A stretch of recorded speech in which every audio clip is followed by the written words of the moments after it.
There's a state inside you that, once you reach it, you can never be controlled or manipulated again. Not calmed, not soothed, not at peace in the soft, forgettable way people usually mean it. Something closer to unreachable. You've seen it before, even if you didn't know what you were looking at. In Avatar, The Last Airbender, there's a moment when the Avatar crosses into a state where fear disappears, hesitation disappears, weakness disappears. In that state, the Avatar cannot be defeated, not because the danger stops, because the person inside the danger has changed. Here's what I need you to sit with for a second. That is not just fiction. Human beings have a real version of that state, a specific, measurable, trainable mental condition where fear stops running the show, manipulation stops landing, and the version of you that used to flinch simply isn't home anymore. Today, we're breaking that state down, what it actually is in psychological terms, why almost nobody ever reaches it by accident, and exactly how you activate it on command, the same way a warrior, an elite athlete, or anyone who has ever operated under real pressure has learned to. By the end of this video, you'll understand why some people seem impossible to shake, impossible to manipulate, impossible to break. And you'll know exactly what separates them from everyone else. But before we go any further, if you've not subscribed yet, this is the moment to fix that. Hit that subscribe button, because what I'm about to walk you through isn't something you skim once and move on from. It's something you come back to, practice, and build. The people who actually activate this state are the ones who stayed. Don't be the person who watches this once, feels something shift, and lets it evaporate by tomorrow. Let's start with what the state actually is, because it's not magic and it's not fiction. Psychologists have been studying versions of it for decades. Athletes call it the zone. Special forces operators call it the switch. Martial artists, especially in Japanese swordsmanship, called it Mushin, a state of no mind, where the fighter stops thinking, stops hesitating, and simply acts cleanly without the noise of fear or overthinking getting in the way. What's actually happening in your brain during this state is well documented. Under normal stress, your amygdala, the threat detection center of your brain, hijacks control. It floods your body with cortisol and adrenaline, narrows your thinking, and makes you reactive, defensive, and easy to manipulate, because a threatened brain will do almost anything to make the threat stop, including things that aren't in your own interest. The avatar state, the real one, is what happens when your prefrontal cortex, the part of you responsible for calm, deliberate, strategic thought, stays online even while everything around you is escalating. Instead of your amygdala hijacking the moment, you hijack it back. Machiavelli understood a version of this centuries before neuroscience had the language for it. He observed that the men who actually held power were rarely the ones reacting the loudest in crisis. They were the ones who appeared composed precisely when composure was hardest to fake, because other men could sense, almost instinctively, who could be rattled and who couldn't. A prince who visibly panics has already lost something no army can win back: the perception that he is in control of himself. Machiavelli's insight wasn't about hiding fear for appearances alone. It was that the ability to stay level under pressure is itself a form of power, one that people around you register on a level deeper than words. That's the entire secret. Not the absence of danger, the absence of your old panic response to danger. Think about why this matters so much beyond just combat or sports. Manipulation, guilt tripping, intimidation, social pressure, all of it works by triggering your amygdala. Someone raises their voice, and your body wants to shrink. Someone threatens to leave, and your body wants to chase. Someone shames you, and your body wants to comply just to make the discomfort stop. Every manipulator, whether they know it or not, is trying to hijack your nervous system before they ever say a persuasive word. Which means the moment you learn to keep your prefrontal cortex online under pressure, you become someone whose nervous system simply cannot be hijacked the same way anymore. Not because you stop caring, because you stop being controllable through fear. So why doesn't everyone just do this? Why isn't this the default setting for every person walking around? Because most people have never once been taught how to separate the sensation of fear from the compulsion to obey it. From childhood, most of us are trained the opposite way. Cry, and someone rushes to fix it. Feel uncomfortable, and you're told to avoid whatever caused it.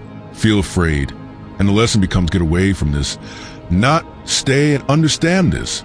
By adulthood, most people have spent 20, 30, 40 years reinforcing a single reflex. Discomfort means retreat. The avatar state requires unlearning that reflex completely. Here's the first shift that has to happen, and it's the one almost nobody tells you. Fear is not the enemy. Reactivity is. Every elite performer who has ever operated under extreme pressure will tell you the same thing. The fear never fully goes away. What changes is a relationship to it. Fear becomes information instead of instruction. It tells you something matters. It does not get to tell you what to do about it anymore. Viktor Frankl, writing from inside a concentration camp, describes something almost identical. Between what happens to you and how you respond to it, there is a gap. In that gap is where your power lives. Most people never even notice a gap exists because their reaction happens so fast it feels automatic, inevitable, like it isn't even a choice. But it is a choice. It's just one you've never been trained to see, let alone make deliberately. This is where the real training begins. The first mechanism is breath. And I know that sounds almost too simple to matter, but the physiology is not optional. Your amygdala and your breathing are directly wired together. Fast, shallow breathing signals danger to your brain, which deepens a fear response, which shallows your breathing further, a feedback loop that spirals a person straight into panic.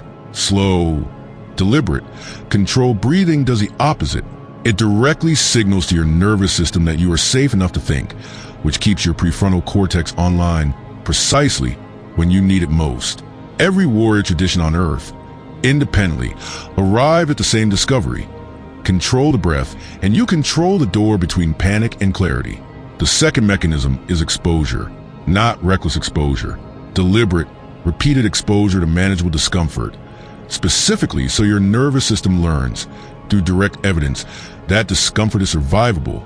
This is why people who train in combat sports, who do hard physical conditioning, who deliberately practice difficult conversations instead of avoiding them, develop something that looks like fearlessness on the outside, but is actually something more useful, a nervous system that has been shown, over and over, concrete proof that pressure does not equal destruction. The third mechanism, and this is the one that turns the first two from technique into identity, is what psychologists call identity fusion with your future self. Elite performers don't white-knuckle their way through pressure by gritting their teeth and hoping. They mentally rehearse being the version of themselves who already handles the specific pressure with total control. Not fantasy, rehearsal.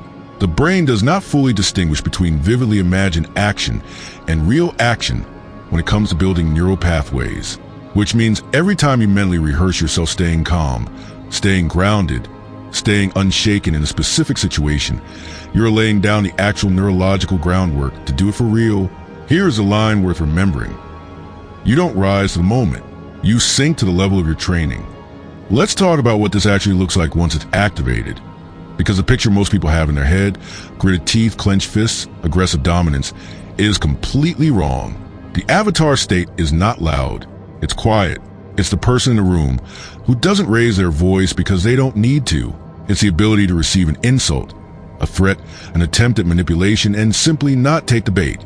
Not because you're suppressing a reaction, because the reaction that used to fire automatically simply doesn't fire anymore. This is precisely why it makes a person nearly impossible to manipulate. Manipulation is a transaction. It requires you supply the reactive fuel, the fear, the guilt, the urgency, the need for approval, and the manipulator simply directs where that fuel goes. When you stop producing the fuel, there's nothing left for them to direct. You can watch someone attempt every manipulation tactic they know, and it will land on you the way a hand lands on still water.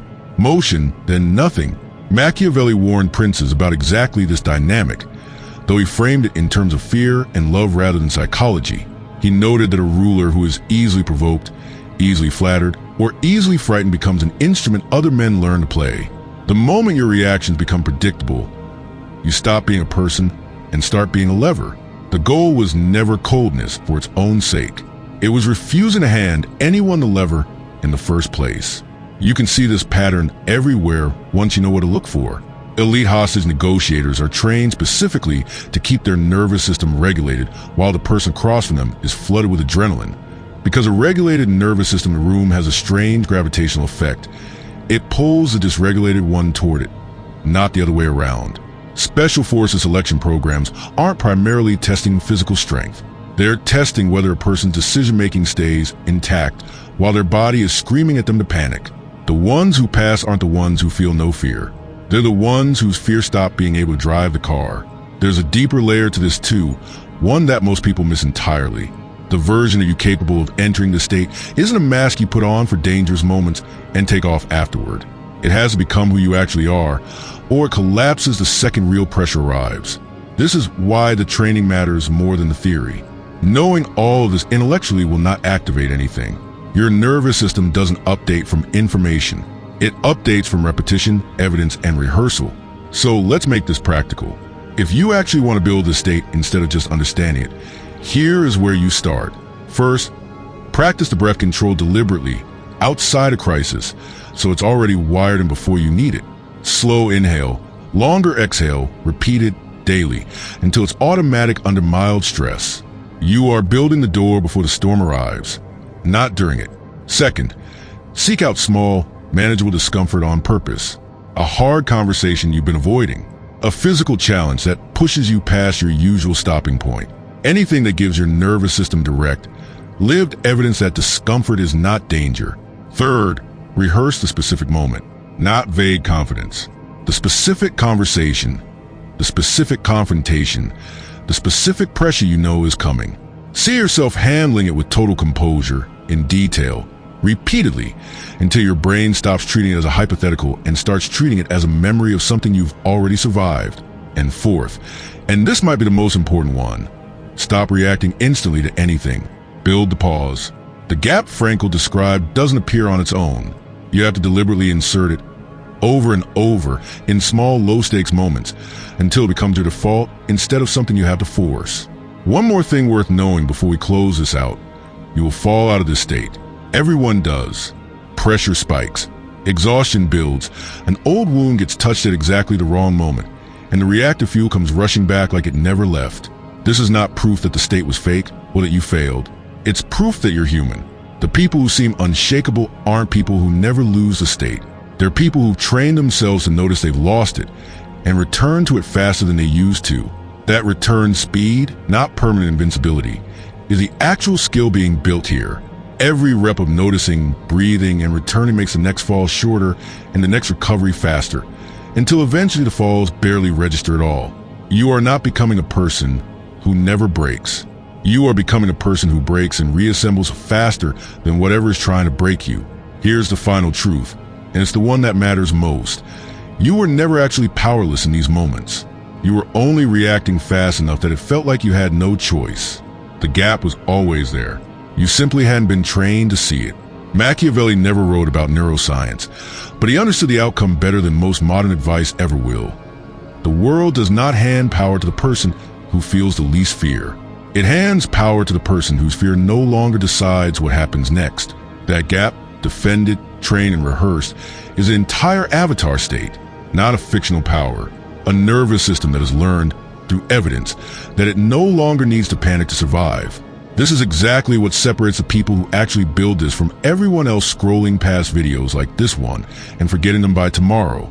So tell me the truth, not the flattering version. Think of the last time someone hijacked you completely, made you say something you regretted, made you comply against your own judgment, made you smaller than you actually are. What did they say or do that worked on you? Name the exact moment in the comments, not the vague answer, the one you don't usually admit out loud. And before you finally close this video, hit that subscribe button so you could see our next video, like and share. There are people who need to watch this video.